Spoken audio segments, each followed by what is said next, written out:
CM Dhami पहुंचे लोहाघाट के मायावती आश्रम पहुंचकर स्वामी सुहृदानंद महाराज से की मुलाकात। स्वामी विवेकानंद से जुड़ी है इस आश्रम की यादें।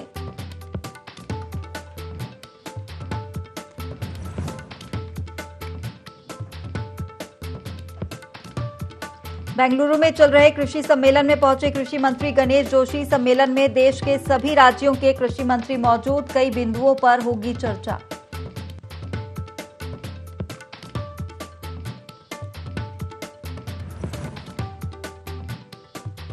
देहरादून में अतिक्रमण को लेकर सख्त हुआ नगर निगम। दून मेयर बोले अवैध अतिक्रमण को हटाने के लिए बुलडोजर से की जाएगी कार्रवाई।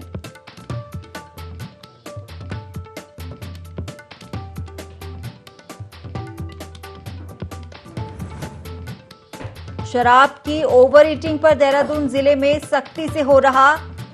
जिलाधिकारी के निर्देशों का पालन आबकारी विभाग कई जगह कर रहा छापेमारी।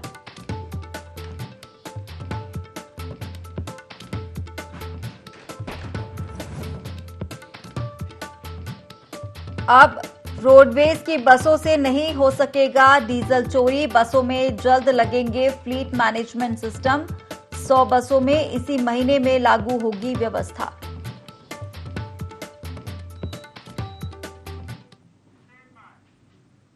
नमस्कार, बहुत स्वागत है आपका देवभूमि लाइव के इस खास बुलेटिन में। मैं हूं आपके साथ हिमांशा मेहता। बुलेटिन की शुरुआत करेंगे बड़ी खबर के साथ जो गैरसैंण से मिल रही है। ग्रीष्मकालीन राजधानी गैरसैंण हरीश रावत पहुंचे हैं। कांग्रेसी कार्यकर्ताओं ने इस दौरान उनका स्वागत किया है।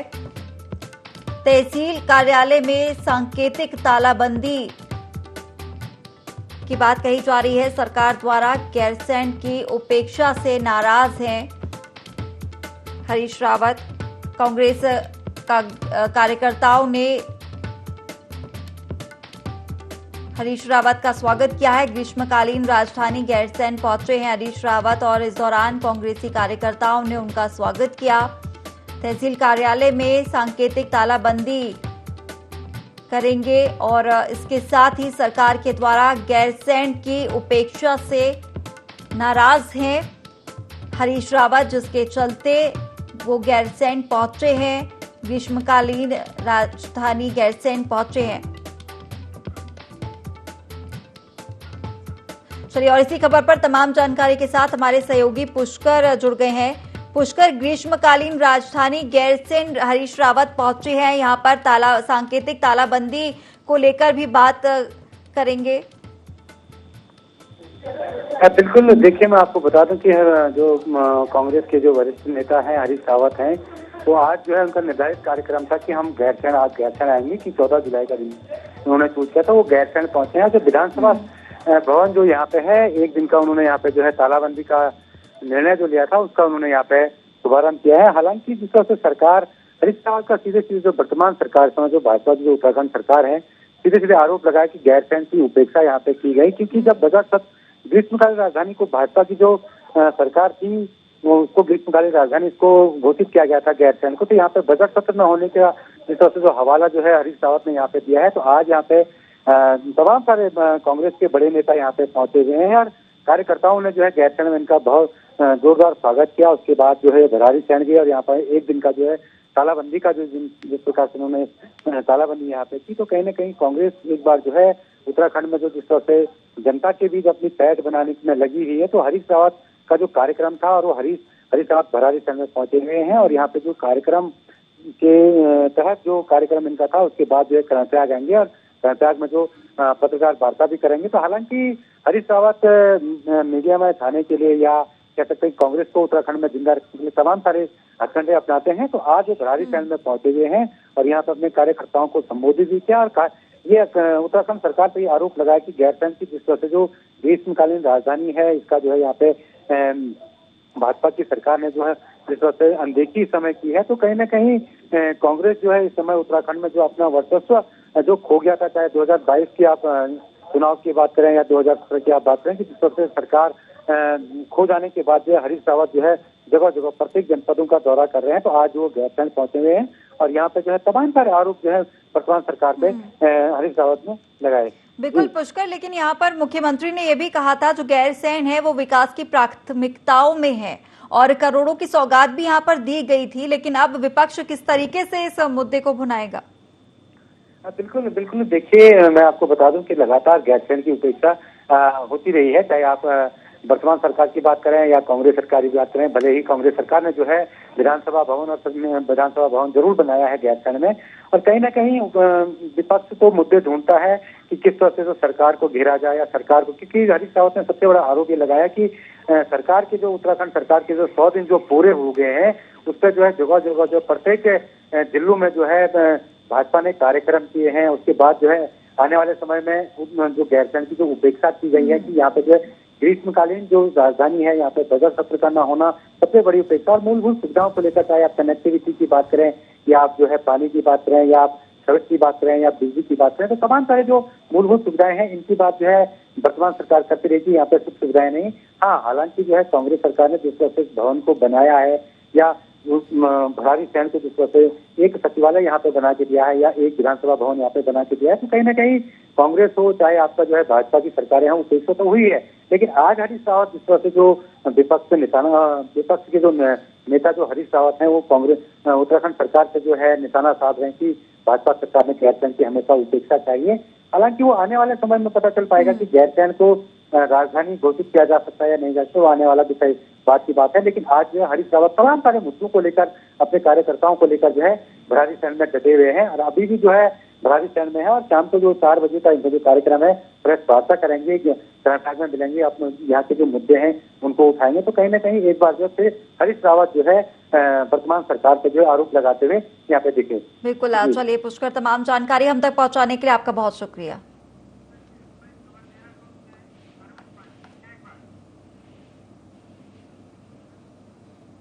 चलिए, और अब अगली खबर देहरादून से, जहां भाजपा ने पूर्व कैबिनेट मंत्री अरविंद पांडे को अहम जिम्मेदारी सौंपी है।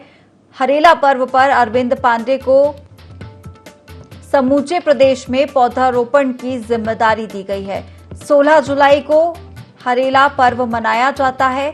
अरविंद पांडे ने जिम्मेदारी के लिए पार्टी का आभार जताया है। साथ ही पार्टी के आह्वान पर 5 लाख पौधे रोपे जाएंगे। भाजपा के हजारों कार्यकर्ता पौधारोपण करेंगे। प्रत्येक बूथ पर 20 पौधे लगाए जाएंगे। तो बड़ी खबर आपको बता रहे हैं देहरादून से, जहां भाजपा ने पूर्व कैबिनेट मंत्री अरविंद पांडे को अहम जिम्मेदारी सौंपी है। हरेला पर्व पर अरविंद पांडे को समूचे प्रदेश में पौधारोपण की जिम्मेदारी दी गई है। चलिए, और इसी खबर पर तमाम जानकारी के साथ हमारे प्रिंसिपल करस्पॉन्डेंट कैलाश बिष्ट जुड़ गए हैं। कैलाश, भाजपा ने पूर्व कैबिनेट मंत्री अरविंद पांडे को अहम जिम्मेदारी सौंपी है। यहाँ पर हरेला पर्व को लेकर कुछ जिम्मेदारियां सौंपी गई हैं। बिल्कुल, देखिए जिस तरीके से अगर बीजेपी की बात करें तो यहाँ पर जो पूर्व कैबिनेट मंत्री हैं अरविंद पांडे, उनको ये जिम्मेदारी यहाँ पर दी गई है। प्रदेश में हरेला के तहत जो पौधारोपण करना है, 5 लाख करीबन ये पौधे होंगे जिनको लगाने का लक्ष्य यहाँ पर दिया गया है संगठन द्वारा अरविंद पांडे को। और उन्होंने अभी प्रेस कॉन्फ्रेंस करते हुए साफ तौर पर ये बताया कि जितने भी बूथ हैं मीमांसा, उन तमाम प्रत्येक बूथों पर जो 20 पौधे लगाने का लक्ष्य यहाँ पर कार्यकर्ताओं को दिया है। और अभी तक 50 ऐसी विधानसभा हैं जिनका दौरा यहाँ पर जो पूर्व मंत्री हैं अरविंद पांडे और मौजूदा विधायक हैं गदरपुर के, वो यहाँ पर दौरा कर चुके हैं 50 विधानसभाओं का। और महज 2 यहाँ पर जिले हैं जिनका अभी दौरा नहीं हो पाया, जिसमें रुद्रप्रयाग और चमोली 2 जिले बचे हैं। बाकी पूर्ण जिलों में उनके दौरे हो चुके हैं। और जिस तरीके से हरेला पर्व का 23 जून से यहाँ पर शुरुआत हो गई थी, हालांकि कल हरेला पर्व मनाया जाता है, कल माफ कीजिएगा 16 तारीख को हरेला पर्व मनाया जाता है, लेकिन उससे पहले ही ये तैयारियां हो चुकी हैं। और ये भी उन्होंने साफ तौर पर कहा है कि जिस तरीके से पर्यावरण से संबंधित यहाँ पर जो जरूरी चीजें होती हैं, खासतौर पर जैसे ऑक्सीजन की बात करें, और कोरोना काल में ऑक्सीजन ना मिलने की वजह से कई लोगों की मौत हो गई थी, तो अब ये स्थिति दोबारा पैदा ना हो, इसको लेकर ही ये पर्यावरण संरक्षण का एक बहुत महत्वपूर्ण यहाँ पर संदेश बीजेपी द्वारा दिया जा रहा है। बिल्कुल, चलिए कैलाश, आप हमारे साथ बने रहिए, आगे और भी जानकारी आपसे लेंगे।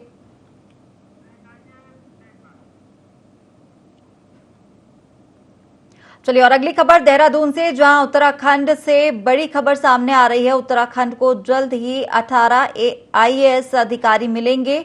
15 जुलाई को दिल्ली में डीपीसी की बैठक होगी। उत्तराखंड के सीएस बैठक में मौजूद रहेंगे। पीसीएस संवर्ग से 18 अधिकारी आईएएस बनेंगे। साथ ही पीसीएस अफसरों के प्रमोशन का प्रस्ताव संघ लोक सेवा आयोग को भेजा गया था। राज्य में सीधी भर्ती के पीसीएस अफसरों की ये पहली डीपीसी होगी। सुप्रीम कोर्ट के आदेश के बाद प्रमोशन की राह अब खुल गई है।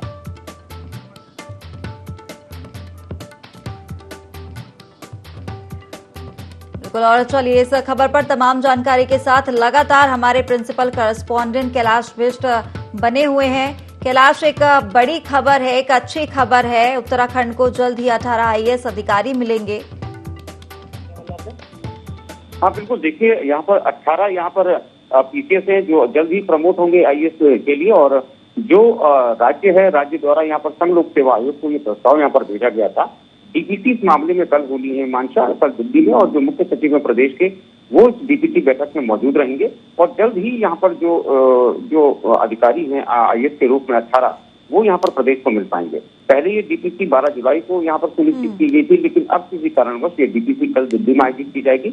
और मैं आपको बता दूं कि 12 साल से ये मामला कोर्ट में लंबित चल रहा था, जिसको लेकर जो पीसीएस अधिकारी थे उन्होंने कोर्ट की शरण उन्होंने दी थी। लेकिन अब कोर्ट द्वारा हरी झंडी उनको दे दी गई है कि जिस तरीके से सीनियरिटी उन अधिकारियों की है, तो सीनियरिटी के आधार पर उनको तुरंत यहाँ पर आईएएस प्रमोशन यहाँ पर दे दिया जाए। और इसी को लेकर जब शासन में ये कोर्ट का जो फैसला यहाँ पर आया, तो कोर्ट के फैसले को लेकर जो आयोग है, आयोग को यहाँ पर उन्होंने ये प्रस्ताव भेजा था, जिसके चलते अब कल ये महत्वपूर्ण बैठक होगी और उसके बाद बहुत जल्द प्रदेश को नए 18 आईएएस अधिकारी मिल पाएंगे। बिल्कुल कैलाश, कहीं ना कहीं जो प्रमोशन की राह है वो खुल गई है पीसीएस अफसरों के लिए, और प्रमोट होते हुए आईएएस अधिकारी बनेंगे। और कहीं ना कहीं ये बड़ी खबर भी है और राहत देने वाली खबर भी है। बिल्कुल, देखिए जिस तरीके से अधिकारियों को यहाँ पर लगातार कमी है और छोटा राज्य है लेकिन काम बहुत ज्यादा है, तो उम्मीद यही की जा रही है कि जितने अधिकारी होंगे आईएएस अधिकारी, उस स्तर पर आईएएस अधिकारियों को अधिकारियों का एक जो यहाँ पर उनका जिस तरीके से एक्सपीरियंस होता है, उस एक्सपीरियंस का फायदा जाहिर तौर पर सरकार को यहाँ पर मिलेगा। और वाकई में ये एक अच्छी खबर भी है उत्तराखंड के लिए कि इतने अधिकारी आईएएस के रूप में यहाँ पर मिलेंगे, तो जाहिर तौर पर उनके जो एक्सपीरियंसेस हैं उनका इस्तेमाल यहाँ पर शासन और प्रशासन दोनों ही के द्वारा यहाँ पर किया जाएगा। और यहाँ पर यही अब उम्मीद लोग भी कर रहे हैं और शासन भी यहाँ पर कर रहा है कि जल्द ही इन लोगों को तुरंत यहाँ पर आईएएस प्रमोट करके उत्तराखंड भेज देगा। बिल्कुल, आप चलिए तमाम जानकारी हम तक पहुंचाने के लिए आपका बहुत शुक्रिया। सीएम पुष्कर सिंह धामी लोहाघाट के प्रसिद्ध अद्वैत आश्रम मायावती पहुंचे। सीएम ने बने घने जंगलों के बीच बने मायावती आश्रम की तारीफ की है। आश्रम अध्यक्ष स्वामी सुहृदानंद महाराज ने सीएम धामी का स्वागत किया। स्वामी विवेकानंद से प्रेरित होकर बनाए इस आश्रम में सीएम धामी ने ध्यान लगाकर साधना की। साथ ही कहा कि प्रधानमंत्री नरेंद्र मोदी को मायावती आश्रम आने का निमंत्रण दिया गया है। जब भी पीएम मोदी आएंगे वे आश्रम जरूर आएंगे। बिल्कुल बढ़िया। विवेकानंद जी ने यहाँ पर कई दिवस यहाँ बिताए। ये हमारे लिए एक प्रेरणा का स्थान है। इस स्थान पर आने से हमेशा प्रेरणा मिलती है और जो हमारा सनातन है उसकी जो पद्धति है, जो हमारी संस्कृति है, वो पद्धति भी जो है कहीं न कहीं ऐसे जो स्थान है उन स्थानों से प्रेरणा लेकर आगे बढ़ते हैं। आज हमारे देश के प्रधानमंत्री मोदी जी के नेतृत्व में जो उस समय स्वामी जी के जो विचार थे, शासन जी के जो विचार थे, उन विचारों को लेकर आज धर्म हो, संस्कृति हो, अध्यात्म हो, योग हो, हर क्षेत्र में काम हो रहा है। उत्तराखंड में कावड़ यात्रा आज से शुरू हो गई है। इस बार कावड़ यात्रा पुलिस के 10,000 जवानों के साए में होगी। ड्रोन से भी कावड़ यात्रा पर नजर रहेगी। डीजीपी अशोक कुमार ने कहा कि यात्रा की सुरक्षा के लिए 300 सीसीटीवी हरिद्वार बॉर्डर से कुंभ क्षेत्र तक लगाए गए हैं। देहरादून पुलिस के 100 अतिरिक्त कैमरे भी लगाए गए हैं। इसके साथ ही एटीएस और बॉम्ब स्क्वाड की अतिरिक्त टीमें भी अलग अलग जगह लगाई गई है। कांवड़ियों के रजिस्ट्रेशन को लेकर डीजीपी ने कहा कि रजिस्ट्रेशन कराकर आते हैं तो ज्यादा बेहतर होगा, लेकिन ये अनिवार्य नहीं है। कांवड़ियों के लक्ष्मण झूला और नीलकंठ में प्रवेश को लेकर भी पुलिस की अतिरिक्त व्यवस्था की गई है। अतिरिक्त पुलिस फोर्स की ऋषिकेश और नीलकंठ क्षेत्र में तैनात किया गया है। डीजीपी का कहना है कि राम झूला और जानकी सेतु के जरिए लोगों को नीलकंठ की ओर भेजा जाएगा। हरिद्वार होके जा सकते हैं और दूसरा रास्ता हरिद्वार रूट कांवड़ यात्रा कल से ही शुरू मान रहे हैं हम, क्योंकि कल पूर्णिमा है और कल ही हरिद्वार में भीड़ आना शुरू हो जाएगी। और हमारी फोर्स, अगर हम हरिद्वार ऋषिकेश दोनों क्षेत्र को मिलाकर देखें नीलकंठ, तो लगभग 10,000 की फोर्स लगी है। हमारी तैयारी पूरी है और जैसा कि हमने इंटरस्टेट मीटिंग जो है मुख्यालय लेवल पे की, फिर इंटर डिस्ट्रिक्ट मीटिंग जो है सभी जिलों ने अपने अपने बॉर्डर के जिलों से कर ली है और सारा हमारा आपसी समन्वय हो चुका है। और जो प्रशासन की व्यवस्था है उनसे भी लगातार उनके साथ मिल करके भी इनकी बैठकें चल रही हैं। देखिए, हमारी अपनी ओर से बहुत ज़बरदस्त व्यवस्था है। हमारे 300 से ज़्यादा सीसीटीवी कैमरे हरिद्वार क्षेत्र में लगे हैं और 100 से ज़्यादा ऋषिकेश और नीलकंठ क्षेत्र में लगे। 400 प्लस सीसीटीवी कैमराज है। उसके ऊपर से ड्रोन कैमराज का भी हम यूज करेंगे। पहाड़ों में लगातार हो रही मूसलाधार बारिश मैदानी क्षेत्रों के लिए खतरा बनी हुई है। लगातार हो रही बारिश से यमुना नदी उफान पर है। यमुना नदी का जलस्तर खतरे के निशान को छू रहा है। यमुना नदी व शक्ति नहर पर बनी 6 विद्युत परियोजनाएं यमुना नदी के जलस्तर को बढ़ाने से विद्युत उत्पादन नहीं कर रही हैं, जिससे प्रदेश को भारी नुकसान उठाना पड़ रहा है। यमुना नदी पर बने डाक पत्थर बैराज के 12 गेटों को खोल दिया गया है, जिससे वर्तमान में 25,000 क्यूसेक पानी छोड़ा जा रहा है। अगर बारिश लगातार होती रही और जलस्तर बढ़ता रहा तो बैराज सहित हरियाणा, उत्तर प्रदेश और दिल्ली को भी खतरा होगा। यमुना नदी पर हिमाचल और उत्तराखंड को जोड़ने के लिए बनाए जा रहे अटल बिहारी वाजपेयी यमुना सेतु पर भी खतरा मंडराने लगा है।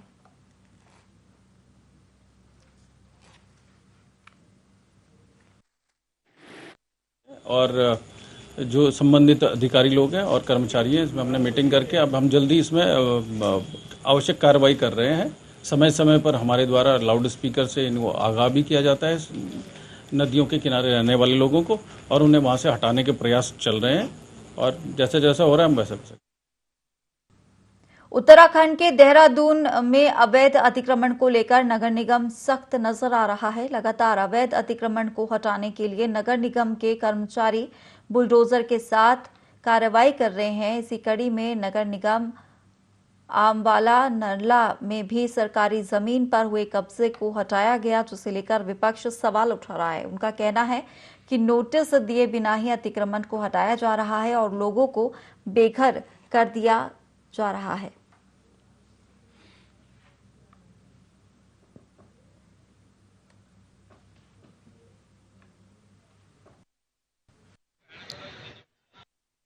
देखिए, अतिक्रमण जो है होना ही नहीं चाहिए। अब ये कोई किसी का मौलिक अधिकार नहीं है कि सरकारी जमीन में जहां मर्जी बैठ जाओ। जहां जहां हमारे पास शिकायतें आती है वहां उसका जो है अतिक्रमण, चाहे वो पक्का हो चाहे कच्चा हो, उसको जरूर हटाते हैं। और हमारा उद्देश्य ये है कि किसी कीमत पे भी जो है अतिक्रमण हम शहर में नहीं होने देंगे। जहां जहां होता है, जहां जहां शिकायतें आती हैं, वहां जरूर हम कार्रवाई करेंगे और उसमें कोई किसी का दबाव होगा, उस दबाव को भी बिल्कुल हम नहीं सहेंगे। उत्तराखंड के देहरादून में रोडवेज बसों में ड्राइवर द्वारा डीजल चोरी के मामले लगातार सामने आ रहे हैं, लेकिन परिवहन निगम ने डीजल चोरी पर लगाम लगाने के लिए प्लान तैयार कर लिया है, जबकि अगले 3 महीने में सभी रोडवेज बसों में लागू किया जाएगा। इस दौरान प्रबंध निदेशक ने जानकारी देते हुए बताया कि फ्लीट मैनेजमेंट सिस्टम सभी बसों पर लगाए जाएंगे। इसके साथ ही इस महीने करीब 100 बसों में लागू किया जाएगा, बाकी अगले 3 महीने में 1400 बसों में लगाए जाएंगे। इस सिस्टम के अंतर्गत डीजल टैंक में एक गेज मशीन लगी होगी, जिससे डीजल टैंक तब खोला जाएगा जब डीजल निकाला जाएगा, जिसका डेटा निगम के पास आ जाएगा। इसके अलावा उन्होंने बताया कि बसों में प्रतिदिन के हिसाब से कितना डीजल आ रहा है, इसका भी पता लग सकेगा। डीजल चोरी की बात कर रहे हैं, उसमें 2 पॉइंट्स होते हैं। पहला पॉइंट पेट्रोल पंप पे होता है, जिसकी चोरी का काफ़ी हद तक इनके द्वारा सॉर्ट आउट किया जा चुका है। जो दूसरा पॉइंट बच जाता है कि ऑन द रूट चोरी करने वाली बात आ जाती है, उसमें फ्लीट मैनेजमेंट सिस्टम हम ऑलरेडी इम्प्लीमेंटेशन की स्टेज में है। लगभग 100 बसों पर हमारा पहला पायलट इसी महीने के अंत तक लागू हो जाएगा और अगले 3 महीने में हम अपनी लगभग 1400 बसों पर लगा देंगे। उसके अंतर्गत डीजल की हमारी गेज मशीन लगी हुई रहेगी, उसमें जब भी खोला जाएगा और जब भी जितना निकाला जाएगा उसका डेटा हमारे पास में आता है और हम कभी भी पकड़ सकते हैं उसको। देहरादून में शराब की ओवर रेटिंग की शिकायतों पर जांच अभियान चलाया जा रहा है। आबकारी विभाग ने करीब 5 शराब की दुकानों पर छापामार कार्रवाई की है। हालांकि इन सभी दुकानों पर ओवर रेटिंग का कोई केस नहीं मिला है। अब तक जिले में शराब की दुकानों से करीब 10 लाख रुपए का जुर्माना वसूला जा चुका है। पोस्टर बैनर चस्पा करने के निर्देश भी दिए गए हैं। साथ ही नियमों का उल्लंघन करने पर लाइसेंस निरस्त करने की चेतावनी भी दी गई है। कई दिनों से हमें कंप्लेंट्स आ रहे थे कि वो ओवर रेटिंग शराब की दुकानें में हो रही है। तो विगत 1 माह से हम लोगों ने सभी जो दुकानदार हैं, शराब के जो ठेकेदार हैं, उनसे अनुरोध किया था, उनसे उनके साथ मीटिंग भी ली थी और उनको ये बताया गया था कि आप अपने दुकान में ये प्रदर्शित कर दें एक फ्लेक्सी और बैनर के माध्यम से कि यहाँ पे ओवर रेटिंग नहीं की जाती। और जिन्होंने नहीं लगाया था उनके खिलाफ हमने कार्रवाई की है और कई दुकानों में तो हम लोगों ने 1 लाख 2 लाख तक का भी फाइन किया है और इसमें हमने कड़े से कड़े निर्देश जारी किए। सावन के शुरू होते ही कांवड़ियों का हुजूम उमड़ पड़ा है। कोरोना के 2 साल बाद शुरू हो रही कांवड़ यात्रा को लेकर श्रद्धालुओं में काफी उत्साह है। इसे लेकर राज्य सरकार की तैयारियां भी पूरी हो गई हैं। इस बार कांवड़ यात्रा में करीब करोड़ों श्रद्धालुओं के आने की संभावना है। बता दें कि पूरे सावन चलने वाली इस कांवड़ यात्रा में श्रद्धालु भोलेनाथ के दर्शन करने पहुंचते हैं और जल चढ़ाकर अपनी मनोकामना का आशीर्वाद लेते हैं।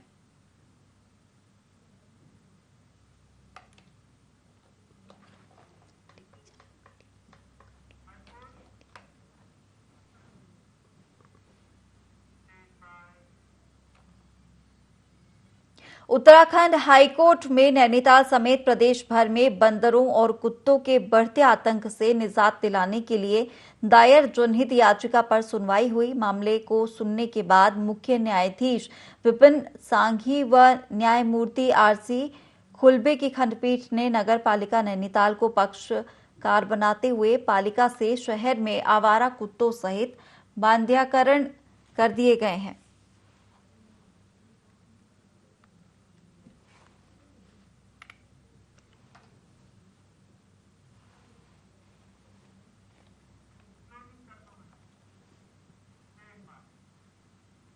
फिलहाल इस बुलेटिन में इतना ही। आप बने रहिए IND 24 के साथ।